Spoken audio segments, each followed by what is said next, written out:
And, we're still in volume 105, Shimmer Volume 105, the Berwyn Eagles Club. We've got this triple threat match. And it was Kimberly, of course, who many remember. And she's wearing her more ballerina, figure skater, almost old school Joshi-inspired outfit, which she wore something similar at the first Mae Young Classic last year, 2017.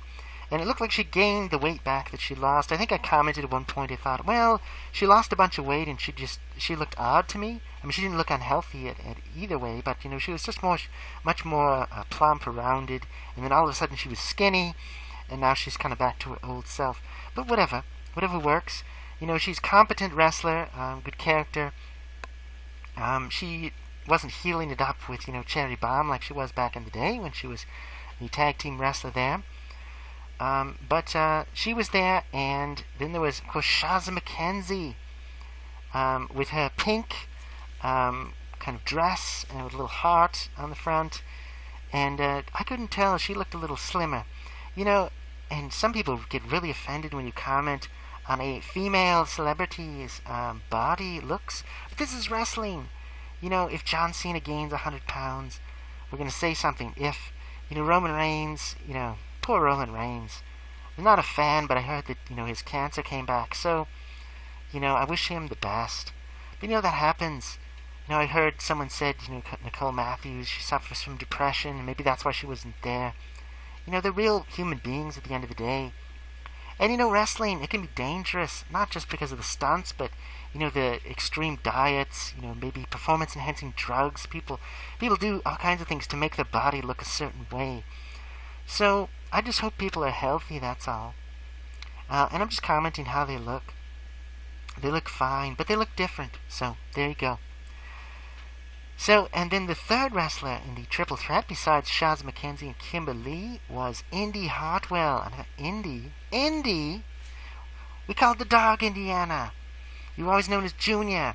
That's what it wasn't. But, Indy, what a perfect name. Indie wrestler, her name is Indy. But anyway, she's tall, thin, kind of darker skin, darker hair, and she's a heel. And I thought I'd seen her once before, but it didn't leave much of an impression. She's kind of like a kind of nasty person. And, they're working this match, and then Kimberly ends up winning. The drunk people were a little bit distracting, a little bit annoying, maybe towards the end. Not as much so, but I was a little bit distracted until I saw, Kimberly wins. Of course she does. And that's fine. She, out of the three, poor Shazza. I feel like the last few times I've seen her, she's cute.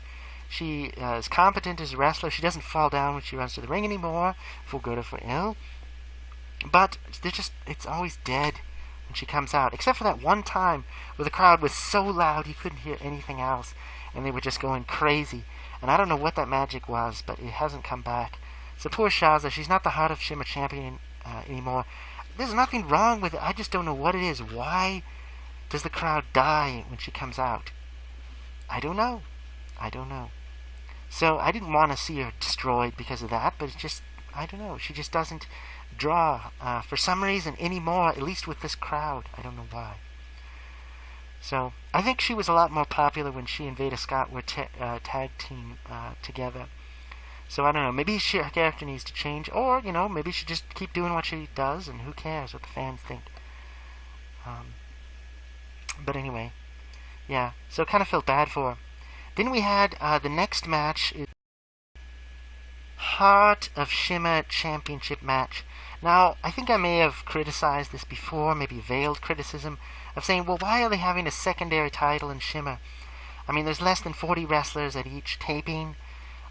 So what's the big deal? They have the main champion, and then they have the tag team champions, and that's kind of it. But then they introduce this extra title, the Heart of Shimmer Champion. And first I thought, well, they're just doing this so that they can have a special award to give to whoever wins the iPay-per-view. Because every year they do 4 tapings in spring and 4 tapings in the fall, and then, not counting Rise in there, and then they'll have, like, in the middle of the year, they'll have an iPay-per-view. And on the iPay-per-view, sometimes you get these one-off deals where someone from TNA, which is now known as Impact Wrestling only, not Global Force, but Impact, well, they get someone from WWE who wouldn't otherwise be on the show, and they just appear on the iPay-per-view just for that one time. And so, and it's not at the Eagles Club, it's at a totally different venue. And so they can do some things that are different that they don't normally do on their regular shows. So that iPay-per-view is and so they introduced the Heart of Shimmer champion there at one of the tournaments, the Chick Fight tournament. Chick Fight, it was this thing that they did for a while. Just a tournament, women's tournament, that's all it was. But I thought, well, the Heart of Shimmer is just going to be like the iPay-per-view champion. Whoever wins, there. But not necessarily. So now it just seems like, well, who do we think has a lot of heart? So, someone who's not the champion, but who is really enthusiastic? Or they're always a number one contender, but never an actual contender? I don't know. But somehow, Shazza McKenzie was the Heart of Shimmer champion after... I forget now who the first one was, but you can go back to my old videos. I talk about it. Obviously, that's how much I cared at the time. Just another gold belt. It's very similar to the regular belt. But Dust, formerly known as Angel Dust, she is now the champion of Heart of Shimmer. So she had the most heart, but she has an evil black, scary heart. She looks kind of like, I've said before, and I don't mean any disrespect, but just like a healthier version of Daisy Hayes.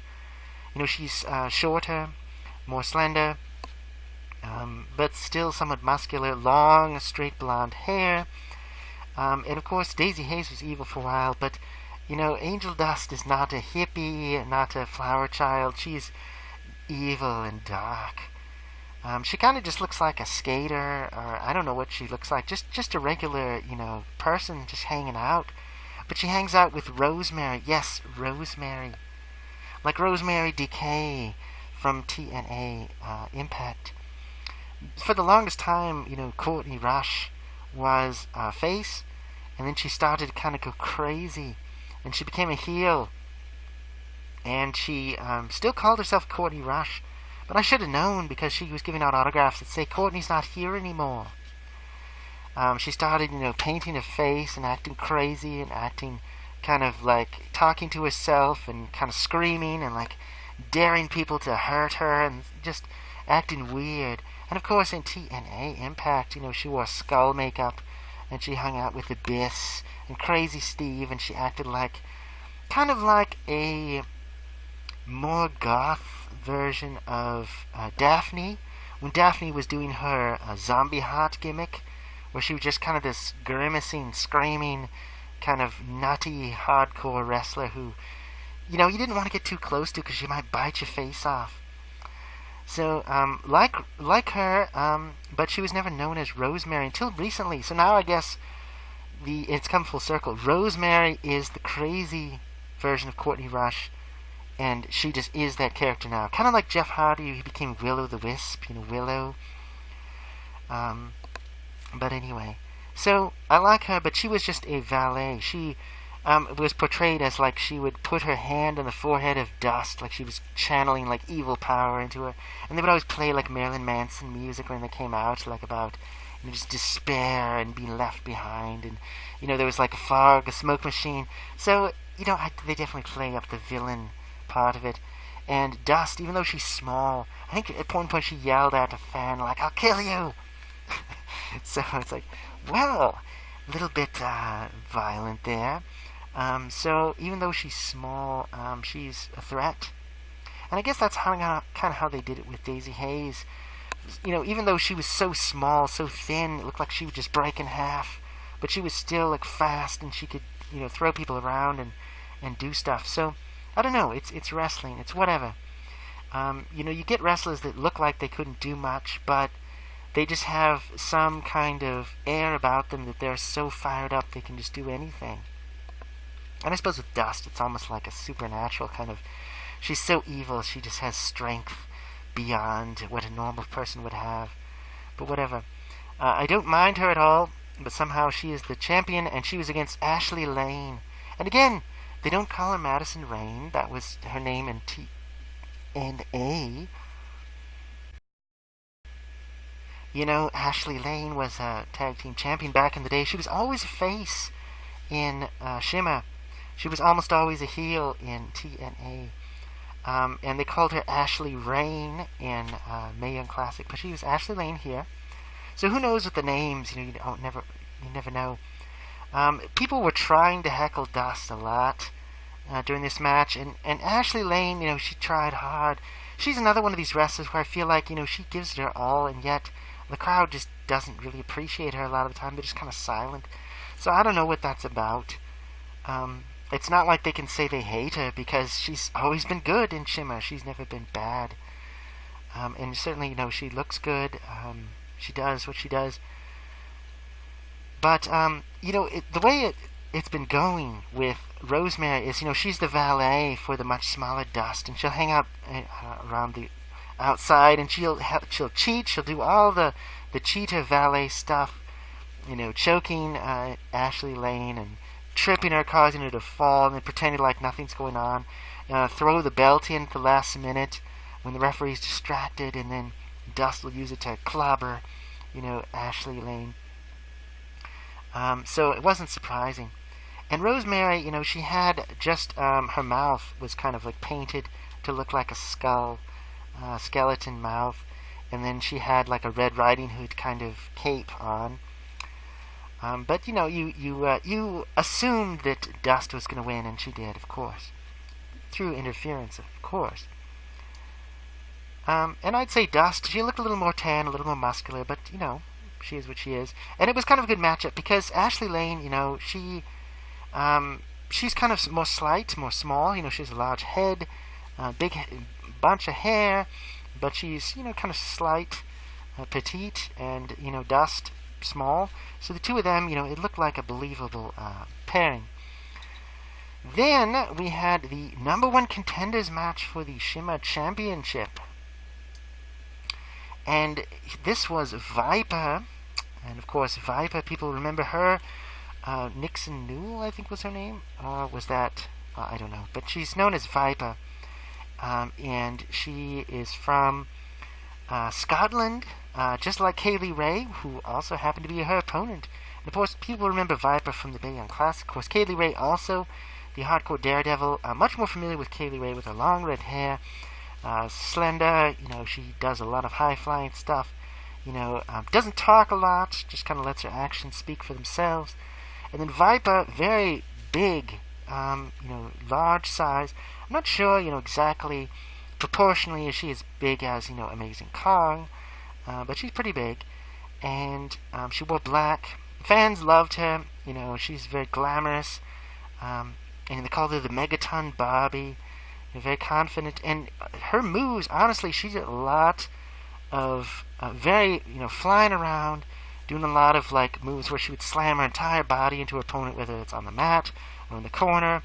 I think she even at one point did a Vader bomb, which is where and rest in peace, Big Van Vader, one of the greats. Sadly, failed by his health issues not that long ago. So we miss him.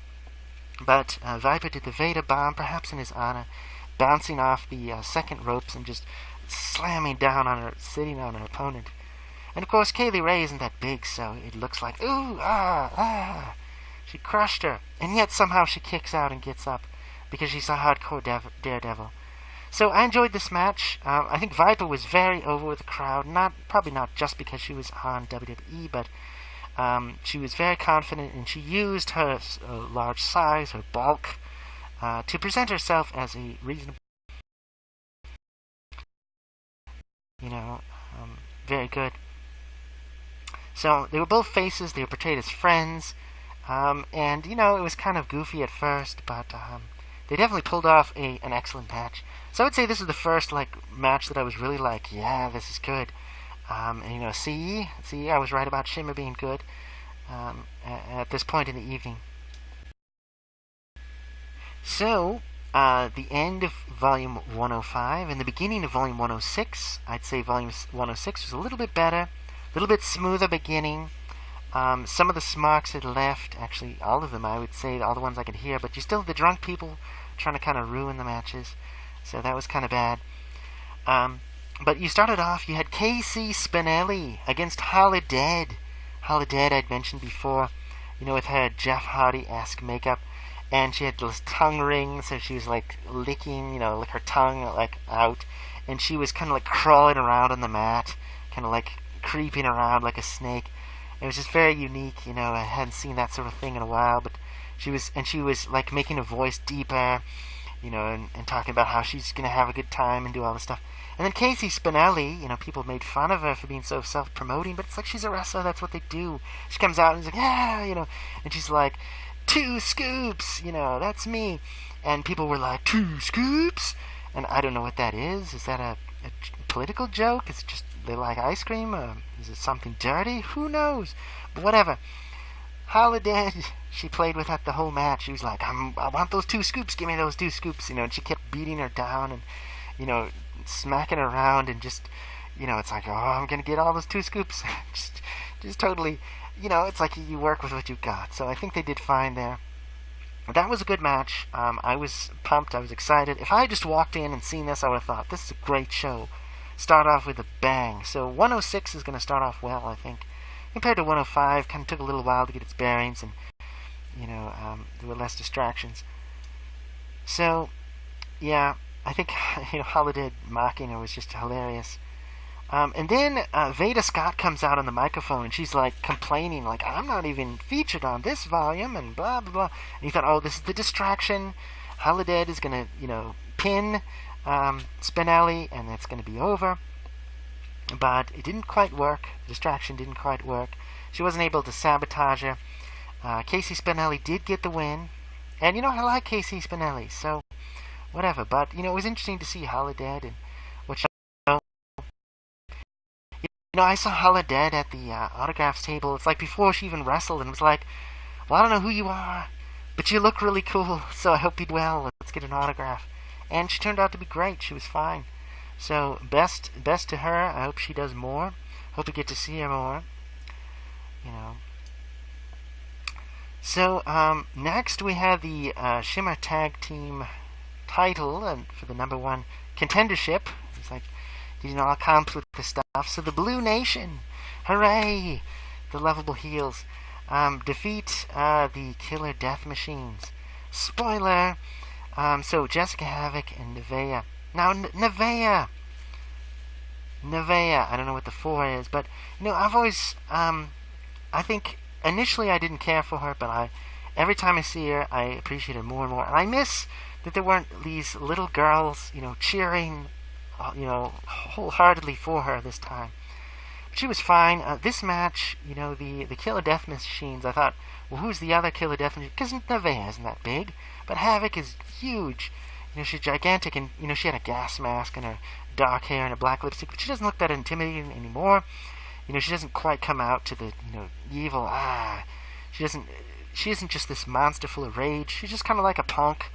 She doesn't have a big baseball bat with her anymore. Whatever. But she's still the Havoc Death Machine. And Nevaeh, she's talented, she does fine. Nothing wrong with that. She's kind of just treated as a kind of a mid-carder. I guess that's the term for someone who's always there, but they're never the champion, and, they do well, and whatever.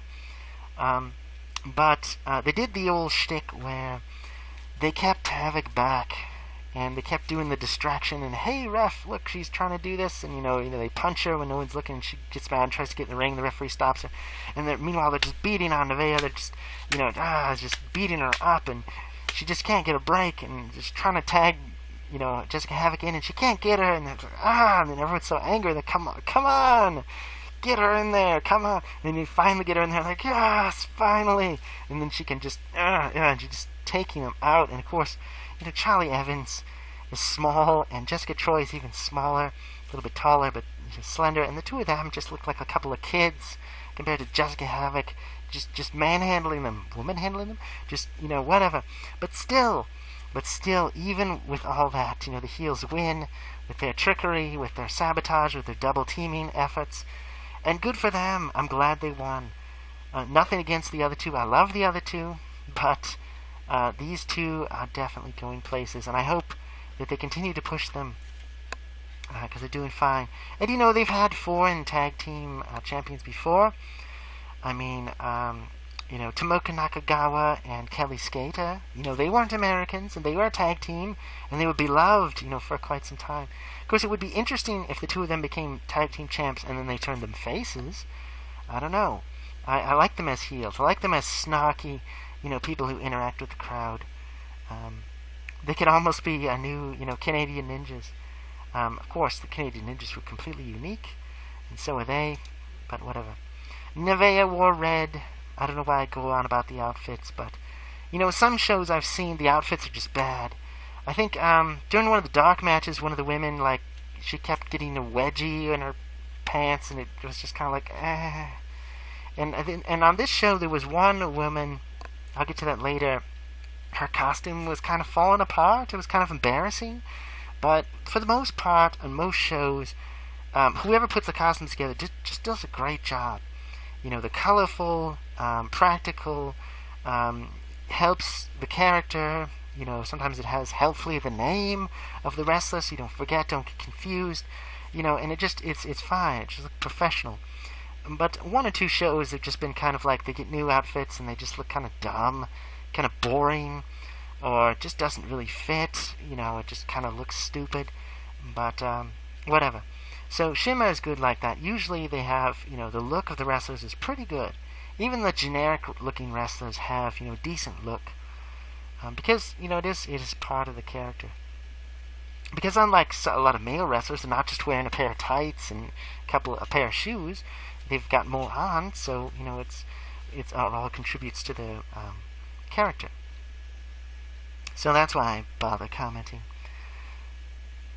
So, anyway, oh yes, this was the part, sorry, I jumped ahead of myself. This was the part where they had the promo talking about how they don't want to be treated like jokes, they want to go on, and you believe them. And, of course, Charlie Evans is great. She's kind of the voice. And I hope Jessica Troy finds more of her voice, but definitely Charlie Evans is like she's got the mouth on her, she's got the attitude. Okay, next you had another singles match. Solo Darling against Sierra. So, we all remember Solo Darling. I guess she was a dancer before she became a wrestler, you know. Shorter, but, you know, very, I don't know, curvaceous. She's got, you know, this really complicated eye makeup. And, you know, before she kind of played it as, oh, I'm this cutesy, like, character. And she had, like, she would always howl, and she had, like, a fox tail, like, around her belt, you know, this fluffy tail and these fluffy ears. And her gimmick was that she would drink this bright red liquid that was sugar, and she would kind of, like, go crazy. And she was kind of like a cartoon character, kind of a joke, really. And over the course of time, they started to kind of toughen her up, and it's like, oh, you know, she got the ears pulled off, and she got the tail pulled off, and people pushed her too far, and she got tough. So she looks like she's definitely, you know, bulked up a little bit more. You know, you definitely can see a little bit more tan, a little bit more muscle, and she was playing up like, you know, I'm like hardcore, I'm tough now, you know, and not in a jokey way, but it was just like, whoa, she's a serious threat. And so if you hadn't seen her before with the goofy character, you wouldn't really have known. It's like, well, she's trying to prove herself. And I'm fine with that. Of course, Sierra is just like a little bit taller, and it's like, who is this person? Why is she so like intense? So this was the badass, as they say, Solo Darling. Much more intense. Doesn't have the animal stuff, not the Kool-Aid stuff. And so I would say that Sierra, poor Sierra, didn't really know what she was getting into, didn't really know it hit her for most of the match. And so Solo Darling wins, of course. That's fine. The next match was Willow Nightingale against Dynamite Dee. And, you know, I'm sure there'll be some editing for the actual match on the Digital Versal Disc. I felt kind of bad for Dynamite Dee. Willow Nightingale I hadn't seen before. Willow Nightingale's fine. She had, you know, kind of like wavy hair, kind of a fuller figured woman. She'd kind of like I don't know how you describe it, almost like a kind of a Wonder Woman type outfit, but it was more kind of white, the kick pads, and she has some charisma. She's a little taller, bigger, and very athletic. Um, and then Dynamite Dee Dee, a little more of a comedic character. She had these gigantic hoop earrings, and people were in the crowd were like, how come she gets to wear those? Shouldn't those get in the way? And I thought, well, she's either going to use them as weapons, or they're going to get you against her, like, pull on the ears. And then at a certain point, she's like, okay, stop. I got to take these off. So this was just like the stereotypical, like, oh, these women are going to fight, so they can take the earrings off, before they fight. But anyway, it was a little goofy. But her outfit kind of reminded me of, I don't know, something that one of the women would have worn in the Attitude Era, like for like a street fight, kind of this very low-cut, loose-fitting kind of top. And, in that age, you had your good wrestlers. You had your Molly Hollies, you had your Litas, but a lot of those wrestlers were just eye candy. They were there to, throw a couple slaps, pull some hair, roll around on the mat, and then they're done. Really short, and they wore these, fairly revealing outfits. And, of course, because of the nature of the outfits, they couldn't do a lot of moves, because if they did, they'd start falling out of their outfit. Well, unfortunately, I feel like whoever put Dynamite Dee Dee's outfit together didn't really think about that, because she was kind of having to tuck herself back in and kind of falling out, and you could see there was like tape on her chest to cover up certain areas, and it was a little embarrassing. I felt embarrassed for her. There was nothing wrong with the match otherwise. It was perfectly fine, but it was just like, should have had a better. So I'm sure she'll have a better outfit next time. But yeah, I don't know what that was all about. But so that was a little distracting. So Dynamite Dee Dee almost won, but if she had to keep tucking herself in and pulling her top back, put it back to, and there was some smockiness from the intoxicated woman, and she was saying like, this is a piss break match, but she didn't leave. She didn't go up to go to the restroom or anything. She stayed there. So I guess it wasn't. And actually, the ending of the match blew people away. People were standing up. People were cheering. And you'll see on the digital versatile disc if I'm exaggerating, but people. I just remember people were like all of a sudden into it, and not because of the wardrobe malfunction, but they were just like, oh, the finish is actually pretty good. There's a little bit of tension here. It's like, it's not a foregone conclusion who's going to win. Dynamite Dee Dee is just doing all this stuff, and you're like, oh, she's going to win. No! Willow Nightingale is turning it around, and yeah. Because, in a lot of these matches, sometimes people like Jim Cornette, of course, would criticize and say, it's just a spot fest. One wrestler would just be beating the other wrestler to an inch of their lives, and all of a sudden they pop up like nothing happened, and then just beat them up. And you had ways around it. Hulk Hogan, his whole career was that way. It's like he would just get beaten to an inch of his life, and all of a sudden he'd get angry. It's like, why wasn't he angry before? And then he would just, steamroll over everyone. Or you get the Ultimate Warrior. He would do that and just come out, I'm invincible, and just beat everyone. Okay, well, but the fans liked it. They liked the finish. Whatever they thought of the beginning of the match, they loved the way it ended. And so this person was just kind of sitting there. I even looked over, and they were just kind of, defeated. So, didn't shut it up for the rest of the show, but at least for that point, it's like, you were wrong. It was a good match. You just weren't paying attention. You weren't seeing the build-up and how it went. So it was kind of a refreshing surprise. Despite all the problems with the match, it ended well. So, next we have another singles match. They're almost all singles.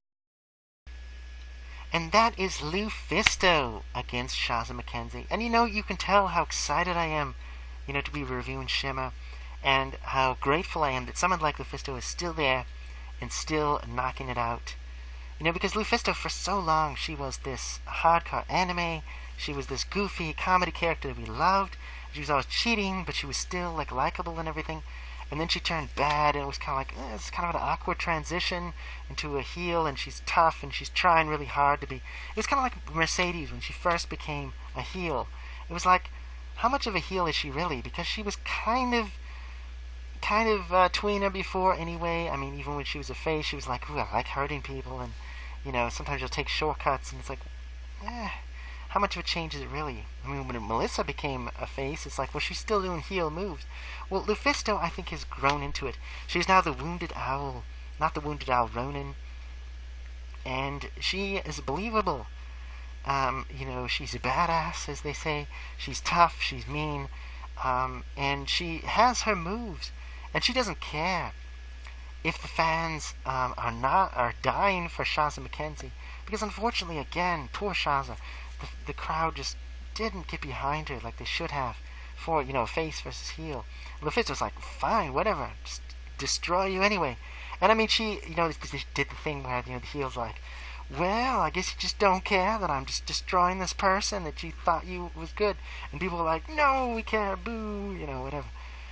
And that's kind of what a heel does. They're trying to put over the face, trying to win sympathy for them. But she just destroyed Shazza McKenzie. It's almost just like, I mean, we know it's predetermined, but it's almost like, oh, you don't care about her? Well, fine, I'll just destroy her. That's it. So, poor Shazza. So I don't know if this is leading to something. Is Shazza just going to lose so much that people are finally going to take her seriously and want her to be good? Or is she going to get pushed to the limit and she's going to become a heel or tough or something? Who knows? I mean, some wrestlers, they just never get a break. But Shazza's definitely in a break. She's been a champion, so whatever. I nothing against her wrestling. I'm just baffled that, you know, she's just not getting over with the fans these days. But, you know, Lufisto, I wanted her to win anyway, so she did. It's fine. Next, Samantha Heights again, against Zoe Lucas. And you might have thought, well, is it Zoe Lucas from the UK, or is it Zoe? No, it's Zoe. Zoe, it's spelled like Zoe, but you say it Zoe. So Zoe. And she is kind of like this less charismatic Kelly Skater type of person. She thrashes around and whines when she loses. She's very tall, especially compared to poor Samantha Heights. She's tiny, you know. And Zoe Lucas is very tall, slender, and she wore pink and black. You know, she looked fine. This was actually a decent match, but unfortunately I can't say much about it because I was extremely distracted. I was actually getting angry. You know, and I don't like to get angry. I like to enjoy myself. But I was getting very angry because the drunken fans were continuing to just say stupid things, distracting things, and the rest of the crowd was quiet at times, enough that you could hear them. I think someone even tried to talk to one of the drunks, tell him to just be quiet, you know, you're ruining it. But he's like, oh, I paid my ticket and blah, blah, blah, I can do what I want, so I enjoy myself. It's like, can't reason with him. Like, don't you realize you're making yourself look stupid? Don't you realize you're ruining it? Why are you here? Just go to a bar, drink yourself silly. It was at one point, I think, the guy was like, I'm losing my voice. And I was like, yes, finally. But he kept on. He soldiered through it. He had another beer. I don't know. So I just want to apologize if I contributed in any way to the disenjoyment of anyone's experience of this match, because I was so distracted. So distracted. And I'm sure they did fine. So in 2 years, hopefully it's not that long, but I look forward to seeing Samantha Heights defeating Zoe Lucas, and Zoe Lucas throwing a temper tantrum, because other than that, I don't remember much about the match, except just getting distracted every which way by these drunk people and their stupid jokes. So anyway, I don't know, AA or something. Something needs to happen there. So the next match, thankfully that was the last one. I think they tried to be annoying, but the rest of the crowd kind of picked up and they weren't able to do much after that. So wrestlers need to interact with the crowd more. There need to be more kids to yell and scream and annoy those people so that they don't annoy the rest of us. Whatever. So you had Kaylee Ray against Hyan, Hyan. Hyan was pretty generic. I mean, if she didn't have her name on her outfit, I would have forgotten it. Honestly, sorry. Don't know much about her. But Kaylee Ray is always good. And I don't remember a lot of specifics other than Kaylee Ray won. Which, of course, is what I would have wanted anyway. That's fine. Next, you have the Shimmer Tag Team title match. Finally, the Totally Tubular Tag Team dudes Delilah Doom and Leva Bates. Of course, Leva Bates, everybody remembers, Blue Pants in NXT, Queen of Cosplay. Back when she and Allison Danger were a tag team, they always have a theme. The two of them would dress up like characters from pop culture. Well, Allison Danger is now retired due to, unfortunately, debilitating injuries. I'm not even sure if she does much with the company anymore. She's probably doing the family thing, trying to focus on her health, which I don't blame her for. For a while, she was doing little appearances here and there. But Delilah Doom is the new protege, more like a sister, a partner, a friend for Leva Bates, and the two of them did their shtick as usual. They were Wayne and Garth from Wayne's World, so Delilah Doom had this big, goofy blonde wig and these big, black-rimmed, glasses, and, they're doing the, fake drum thing, and Leva Bates had the big black cap, and, of course, she's got long dark hair anyway, in the black t-shirt. And, they were just doing little lines from Wayne's World every so often. It was playing the Wayne's World music, which I remember from the first Wayne's World movie, that Saturday Night Live skit turned into a movie, where, Wayne and Garth are these two, they're kind of losers, but they think they're really cool. They're kind of like Bill and Ted, or, not like Beavis and Butthead, but, these different, guys that are just kind of hanging out all the time and listening to music and looking for babes. That's all they do. They're kind of clueless. But the two of them, their public access show gets big, and they get an audience. And so these producers kind of give them a high-budget version of their show, where they're in this fake studio rather than their basement, and it has the theme song instead of just going Wayne's World. It's like Wayne's World, with guitars, and it's all overproduced and kind of ridiculous. So the music is going, and they're coming out, and people, of course, eat it up. They love them. And so, it gives them an excuse to dress up as these characters.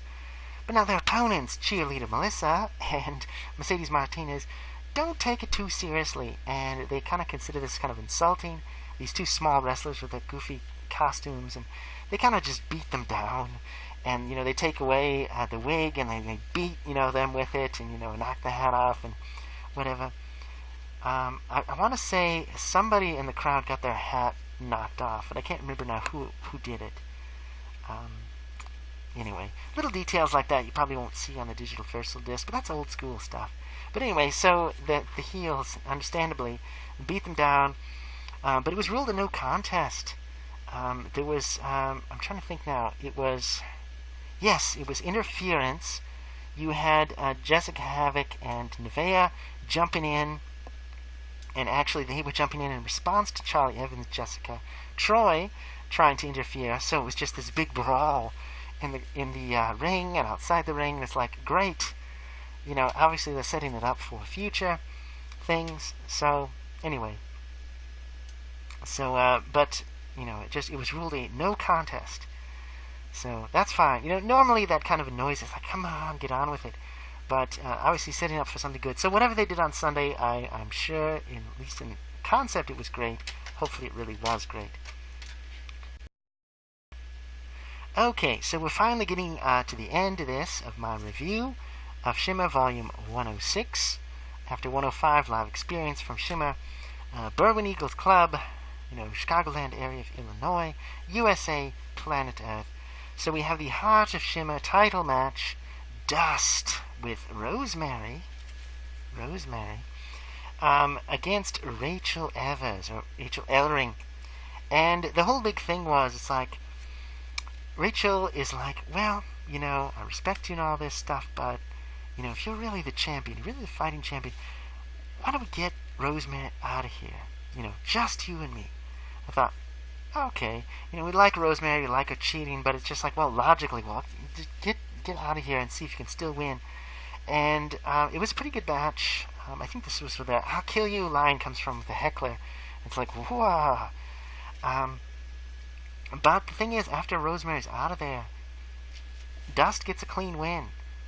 So, Rachel Ellering, or Rachel Evers, is, much bigger than Dust. So, what does this say about the Heart of Shimmer champion? I guess she's got something because she can beat, a much larger opponent.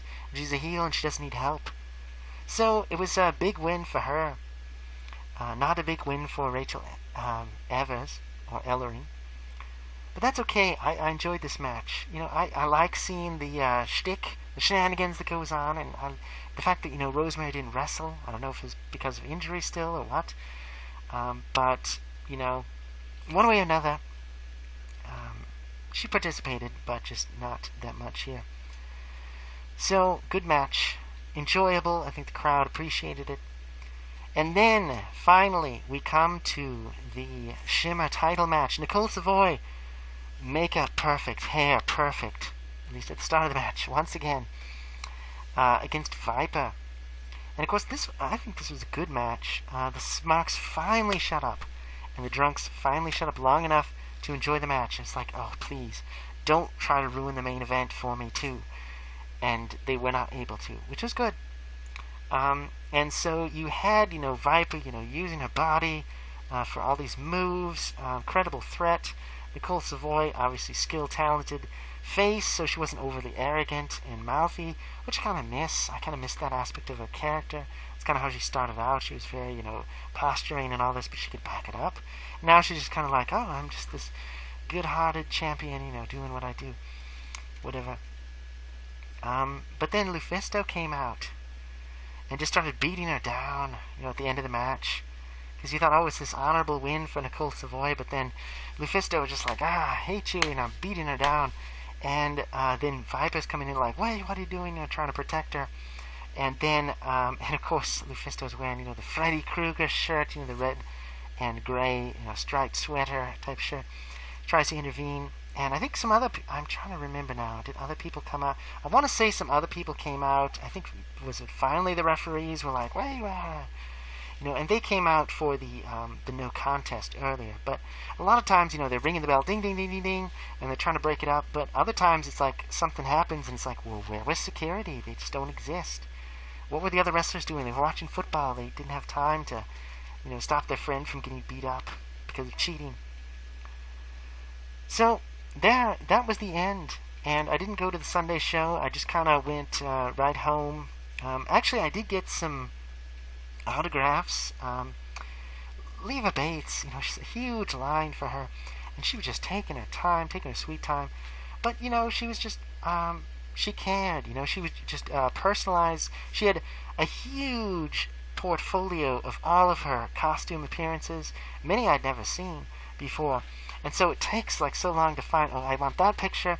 And then she would like had a personalized like little, almost like a poem, a little paragraph for each individual one. So it's like if she was wearing a costume from this particular movie, it was like some line from the movie, and then, to whosoever, and then signed it.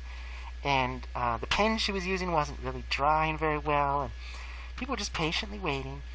And just like, I kind of just was like, well, I just want to get the autograph and get out of there, because it's like, I have so many of the other Shimmer wrestlers, get a little souvenir, get a little autograph picture, but I hadn't had Leva Bates. I thought, it's about time I could get Leva Bates. But I just wait so long, and then she's like, I can't fault her, but I don't know, there's something about the venue. If you had anything to complain about a Shimmer show in general, is that they do this little halftime thing, and right before the show and right after the show where they sign autographs, it's just a madhouse. There's no room. Everybody's just crammed, especially on the right side. If you're facing the doors, that right side, people are just crammed in. And it's just like, shoulder to shoulder, and it's hot and sweaty, and people are climbing over stuff to trying to get, and it's like, if there's a fire, that'd be bad. But it's just a mess. And on the other side, there's a little more room. So if you're here, that side's really crowded, that side's not so bad, but still. And in other years, they put some people like at ringside, or they set up some other tables elsewhere. I think that was a better deal, because it's just crazy, and it takes the wrestlers more time to get back to where they are, and people don't get the autographs they want, because the wrestlers are trying to sell merchandise, they're trying to sell T-shirts and digital versal discs and all that sort of thing. But it's hard to do. So, I got a couple of autographs. I didn't want to spend a huge amount of money, but, I wanted to thank a few wrestlers. And that's something I like about Shimmer and, indie wrestling in general, is you're close to the action because of the smaller size of the venue, and you can actually, like, have a quick conversation with the wrestler, get some autographs. You don't have to pay, a bundle of money for some kind of fan access, and, it's all very forced and assembly line kind of thing. So, anyway, it is what it is. So thank you, Leva. I just wish that they had a better system. I mean, that Fan Fest thing that they did some years ago with the Cigars and Stripes, where they just said, okay, here's just a couple hours, anyone can go in this huge, area and sign whatever autographs, meet and greet the wrestlers, have a little Q&A. It was really good. You didn't have to worry about, hurry up, the show's about to start and there's no room and no one can breathe and it's, fire hazard. So I wish they'd do more of that, but I suppose it takes more time and money. So I don't know what Shimmer's problem is, if they're lacking in manpower, if they need, volunteers. But surely with all the stuff they're doing with WWE, shouldn't they be getting some extra money, some extra publicity, and maybe, they can hire some more staff to kind of get things done? Because fans, they want to watch Shimmer, and they can't all make it to the shows. So let's see some more digital virtual discs. Bring it out on streaming, do whatever you need to do. But I'm looking forward to seeing these volumes. That just the wait is kind of an agonizing thing. I'm not saying they have to be like Chikara, where Chikara would, do Joshi Mania, and it's like the DVDs were out the same day. It's like they were just, they just printed it on a printer and burned it to a disc and like slapped it into a really cheap case, and it's like, out you go. Shimmer, they want to professionally press it and, do these nice cover artwork, but it's like, what, do you have 2 people doing it? Can you get some more staff? Can you do something? I mean, I know they're on a smaller budget, but come on, guys, 2 years. That's kind of a long time. I mean, if it's just Dave Prazak doing it all himself, I could see that. But hire somebody, find a friend who would do do it, something. Get somebody to edit those videos together, print out those covers. If that pressing company is being difficult, find another one. I don't know.